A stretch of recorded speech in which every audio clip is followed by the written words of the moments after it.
আপনাদের ঘুম কেড়ে নেওয়ার মতন একটা সিরিজ হচ্ছে সালাউদ্দিন আইয়ুবী। আমার ভালো লাগে এই জন্য যে যুগে যুগে শতাব্দীর পর শতাব্দী ধরে আমাদের ইসলামের ঐতিহ্যকে রক্ষা করার জন্য এবং ইসলামের আমাদের ধর্মের শান্তির বাণীটাকে সর্বত্র সারা বিশ্বব্যাপী ছড়িয়ে দেওয়ার জন্য যে সমস্ত বীররা কাজ করেছেন, সেই সমস্ত বীরদের কণ্ঠে যখন নিজে অভিনয় করতে পারি সেটা সত্যি অনেক বড় পাওয়া সৃষ্টিকর্তার কাছে। সেজন্য আমি অনেক বেশি কৃতজ্ঞতা জানাই।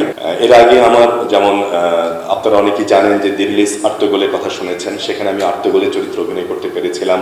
তারপরে কুরুলুস ওসমানের ওসমান চরিত্রে অভিনয় করতে পেরেছিলাম। এরপর সালাউদ্দিন আইয়ুবীর যে সালাউদ্দিনের চরিত্রে আমি অভিনয় করবো সেটা আমি আসলে সত্যি ভাবি নাই। মানে হায়দার ভাই সহ নাগরিক টেলিভিশনের যারা আমাকে নির্বাচন করেছেন, আসলে সত্যি আমার ধন্যবাদ জানানোর ভাষা নেই। আমার বিশ্বাস এই কন্টেন্ট আপনাদের ভালো লাগবে।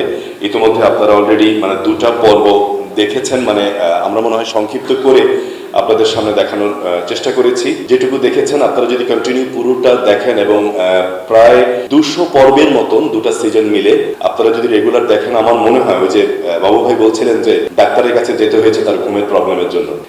আমি চাই না যে এরকম কিছু হোক, কিন্তু আপনাদের ঘুম কেড়ে নেওয়ার মতন একটা সিরিজ হচ্ছে সালাউদ্দিন আইয়ুবী। আপনারা সবাই দেখবেন, আমাদের সঙ্গে থাকবেন। সাংবাদিক ভাইরা বন্ধুরা আমাদেরকে সবসময় সহযোগিতা করেছেন, করবেন। আপনাদের কাছে সেই প্রত্যাশা করি। সবাই ভালো থাকেন, সুস্থ থাকেন।